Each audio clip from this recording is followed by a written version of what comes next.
ਸਾਰਿਆਂ ਨੂੰ ਜੈ ਮਸੀਹ ਦੀ। ਪਰਮੇਸ਼ਵਰ ਦਾ ਬਹੁਤ ਸਾਰਾ ਧੰਨਵਾਦ ਕਿ ਖੁਦਾ ਨੇ ਸਾਨੂੰ ਅੱਜ ਇੱਕ ਵਾਰੀ ਪਰਮੇਸ਼ਵਰ ਨੇ ਸਾਨੂੰ ਇੱਕ ਚੰਗਾ ਸਮਾਂ ਬਖਸ਼ਿਆ। ਸੋ ਅਸੀਂ ਇਸ ਪਰਮੇਸ਼ਵਰ ਦੇ ਨਾਮ ਨੂੰ ਬਹੁਤ ਸਾਰਾ ਧੰਨਵਾਦ ਕਰਦੇ ਹਾਂ। ਮੇਰੇ ਵੱਲੋਂ ਔਰ ਮੇਰੀ ਪਤਨੀ ਵੱਲੋਂ ਤੁਹਾਨੂੰ ਸਾਰਿਆਂ ਨੂੰ ਜੈ ਮਸੀਹ ਦੀ। ਪਰਮੇਸ਼ਵਰ ਦਾ ਬਹੁਤ ਸਾਰਾ ਸ਼ੁਕਰਗੁਜ਼ਾਰ ਕਿ ਖੁਦਾ ਨੇ ਸਾਨੂੰ ਅੱਜ ਤੱਕ ਅੱਛਾ ਸਮਾਂ ਦਿੱਤਾ ਕਿ ਅਸੀਂ ਪਰਮੇਸ਼ਵਰ ਦੇ ਵਚਨ ਨੂੰ ਤੁਹਾਡੇ ਵਿਚਕਾਰ ਲੈ ਕੇ ਆਈਏ। ਸੋ ਸੱਚਮੁੱਚ ਹੀ ਅਸੀਂ ਉਸ ਪਰਮੇਸ਼ਵਰ ਦੇ ਨਾਮ ਨੂੰ ਬਹੁਤ ਸਾਰੀ ਮਹਿਮਾ ਦਿੰਦੇ ਹਾਂ ਕਿ ਪ੍ਰਭੂ ਨੇ ਸਾਨੂੰ ਅੱਜ ਸਾਰਾ ਦਿਨ ਔਰ ਰੋਜ਼ੇ ਦੇ ਦਿਨ ਵਿੱਚ ਵੀ ਖੁਦਾ ਨੇ ਸਾਨੂੰ ਸੰਭਾਲਿਆ ਔਰ ਇਹ ਮਹੀਨਾ ਵੀ 25 ਦਿਨ ਬੀਤ ਗਿਆ ਔਰ ਪਰਮੇਸ਼ਵਰ ਦੀ ਕਿਰਪਾ ਸਾਡੇ ਨਾਲ ਬਣੀ ਰਹੀ, ਜਿਸ ਖੁਦਾ ਨੇ ਸਾਨੂੰ ਜੂੰਦੇ ਔਰ ਇਸ ਧਰਤੀ ਤੇ ਖੁਦਾ ਨੇ ਸੰਭਾਲ ਕੇ ਰੱਖਿਆ। ਸੋ ਪਿਆਰੇ ਭੈਣ ਭਾਈਓ, ਆइए ਅਸੀਂ ਵਚਨ ਸ਼ੁਰੂ ਕਰਨ ਤੋਂ ਪਹਿਲਾਂ ਪ੍ਰਾਰਥਨਾ ਕਰਾਂਗੇ। ਆइए ਅਸੀਂ ਆਪਣੇ ਅੱਖਾਂ ਬੰਦ ਕਰਾਂਗੇ। ਸਰਵਸ਼ਕਤੀਮਾਨ ਜੀਵਤ ਪਰਮੇਸ਼ਵਰ, ਤੁਹਾਡਾ ਧੰਨਵਾਦ ਕਰਦੇ ਸੀ। ਪਿਆਰੇ ਪਰਮੇਸ਼ਵਰ, ਤੁਹਾਡੇ ਨਾਮ ਨੂੰ ਬਹੁਤ ਸਾਰੀ ਮਹਿਮਾ ਮਿਲੇ। ਮੇਰੇ ਜੀਵਤ ਖੁਦਾ ਬਾਪ, ਅਸੀਂ ਤੁਹਾਡੇ ਨਾਮ ਦੇ ਸ਼ੁਕਰਗੁਜ਼ਾਰ ਹਾਂ। ਜਿੰਦਾ ਪ੍ਰਭੂ, ਤੁਸੀਂ ਕਿੰਨੇ ਹੀ ਮਹਾਨ ਪਰਮੇਸ਼ਵਰ ਹੋ। ਪ੍ਰਭੂ ਯਿਸੂ ਮਸੀਹ, ਜਦੋਂ ਅਸੀਂ ਖੁਦਾਵੰਦਾ ਤੁਹਾਡੇ ਵਚਨ ਨੂੰ ਖੋਲ੍ਹਣ ਜਾ ਰਹੇ ਹਾਂ, ਸਾਮਰਥੀ ਪਰਮੇਸ਼ਵਰ ਤੁਹਾਡਾ ਅਨੁਗ੍ਰਹਿ ਪ੍ਰਭੂ ਯਿਸੂ ਮਸੀਹ, ਤੁਹਾਡੀ ਕਿਰਪਾ ਸਾਡੇ ਵਿਚਕਾਰ ਬਣੀ ਰਵੇ ਔਰ ਪ੍ਰਭੂ ਸਾਨੂੰ ਬਹੁਤ ਸਾਰੀ ਪਿਤਾ ਪਰਮੇਸ਼ਵਰ ਅਕਲ ਔਰ ਬੁੱਧ ਦੇ ਕੇ ਇਸਤੇਮਾਲ ਕਰ। ਮੇਰੇ ਖੁਦਾਵੰਦ ਪਿਤਾ ਪਰਮੇਸ਼ਵਰ, ਮੈਂ ਪ੍ਰਾਰਥਨਾ ਕਰਦਾ ਪ੍ਰਭੂ ਜੀ, ਜੋ ਵਚਨ ਅੱਜ ਤੁਹਾਡੇ ਲੋਕਾਂ ਵਿਚਕਾਰ ਪਿਤਾ ਪਰਮੇਸ਼ਵਰ ਪਹੁੰਚਾਇਆ ਜਾਵੇ, ਇਹ ਵੀਡੀਓ ਜ਼ਰੀਏ ਪਿਤਾ ਪਰਮੇਸ਼ਵਰ ਤੇਰੇ ਲੋਕਾਂ ਤੱਕ ਵਚਨ ਪਹੁੰਚਾਇਆ ਜਾਵੇ ਖੁਦਾਵੰਦਾ, ਔਰ ਤੇਰੇ ਲੋਕ ਸੁਣ ਕੇ ਇਸ ਵਚਨ ਨੂੰ ਬਹੁਤ ਸਾਰੀ ਆਸ਼ੀਸ਼ਾਂ ਹਾਸਲ ਕਰਨ ਪ੍ਰਭੂ ਜੀ। ਔਰ ਜਿਨ੍ਹਾਂ ਲੋਕਾਂ ਨੇ ਤੋਬਾ ਨਹੀਂ ਕੀਤੀ ਪ੍ਰਭੂ ਯਿਸੂ ਮਸੀਹ, ਤੁਹਾਡੀ ਵੱਲ ਮੁੜ ਆਉਣ ਔਰ ਆਪਣੇ ਪਾਪਾਂ ਤੋਂ ਤੋਬਾ ਕਰਨ। ਪਿਆਰੇ ਪਰਮੇਸ਼ਵਰ ਦੇ ਵਚਨ ਦੁਆਰਾ ਪ੍ਰਭੂ ਯਿਸੂ ਮਸੀਹ ਮੈਨੂੰ ਔਰ ਮੇਰੀ ਪਤਨੀ ਨੂੰ ਖੁਦਾ ਇਸਤੇਮਾਲ ਕਰਨਾ ਔਰ ਪ੍ਰਭੂ ਯਿਸੂ ਮਸੀਹ ਦਾ ਧੰਨਵਾਦ ਕਰਦੇ ਸੁਣਨ ਵਾਲਿਆਂ ਨੂੰ ਬਹੁਤ ਸਾਰੀ ਆਸ਼ੀਸ਼ ਮਿਲੇ। ਸਾਡੀ ਪ੍ਰਾਰਥਨਾ ਸੁਣ ਕੇ ਗ੍ਰਹਿਣ ਕਰੋ। ਪ੍ਰਾਰਥਨਾ ਪ੍ਰਭੂ ਯਿਸੂ ਮਸੀਹ ਦੇ ਨਾਮ ਚ ਮੰਗਦੇ ਹਾਂ, ਆਮੀਨ ਆਮੀਨ। ਸੋ ਪਰਮੇਸ਼ਵਰ ਦਾ ਬਹੁਤ ਸਾਰਾ ਧੰਨਵਾਦ ਹੈ। ਵਚਨ ਸ਼ੁਰੂ ਕਰਨ ਤੋਂ ਪਹਿਲਾਂ ਮੈਂ ਤੁਹਾਨੂੰ ਕਹਿਣਾ ਚਾਹੁੰਦਾ ਹਾਂ ਕਿ ਜੇ ਤੁਸੀਂ ਪਹਿਲੀ ਵਾਰ ਔਰ ਸਾਡੀ ਵੀਡੀਓ ਨੂੰ ਵੇਖ ਰਹੇ ਹੋ, ਇਸ YouTube ਚੈਨਲ ਨੂੰ ਤੁਸੀਂ ਨਵੇਂ ਆਏ ਹੋ, ਤੇ ਜ਼ਰੂਰ ਕਿਰਪਾ ਕਰਕੇ ਤੁਸੀਂ ਸਾਡੇ ਚੈਨਲ ਨੂੰ ਸਬਸਕ੍ਰਾਈਬ ਕਰੋ ਔਰ ਬੈਲ ਆਈਕਨ ਨੂੰ ਦਬਾਓ ਔਰ ਘੰਟੀ ਵਾਲਾ ਬਟਨ ਜ਼ਰੂਰ ਦਬਾ ਦਿਓ, ਤਾਂ ਕਿ ਜਦੋਂ ਵੀ ਅਸੀਂ ਨਵਾਂ ਕੋਈ ਵਚਨ ਪਾਈਏ ਤਾਂ ਤੁਹਾਡੇ ਤੱਕ ਪਹੁੰਚ ਸਕੇ। ਸੋ ਆइए ਅਸੀਂ ਪਰਮੇਸ਼ਵਰ ਦੇ ਵਚਨ ਚੋਂ ਅੱਜ ਵਚਨ ਨੂੰ ਸ਼ੁਰੂ ਕਰਾਂਗੇ। ਸੋ ਵਚਨ ਦਾ ਅੱਜ ਮੇਰਾ ਵਿਸ਼ਾ ਹੈ ਪਰਮੇਸ਼ਵਰ ਦੇ ਵਚਨ ਚੋਂ ਅੱਜ ਪਰਮੇਸ਼ਵਰ ਉੱਤੇ ਭਰੋਸਾ।